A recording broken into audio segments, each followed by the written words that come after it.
Апа, сиз добушуңузду саттыңызбы?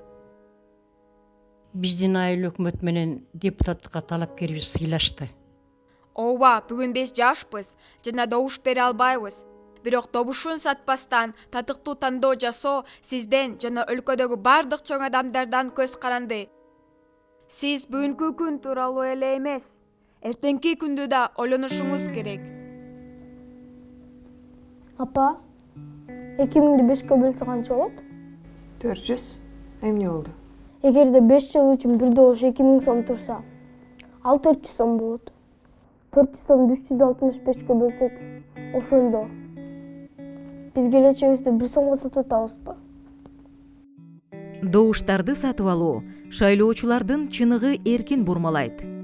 Эч ким сиздин тандооңузга таасирин тийгизүүгө укугу жок. Сиз добушуңузду кимге бергениңизди эч ким билбейт. Добуш берүүнүн купуялуулугуна кепилдик берилет. Эркин жана жоопкерчиликтүү добуш бергиле. Таза шайлоо ар бирибиздин көз каранды.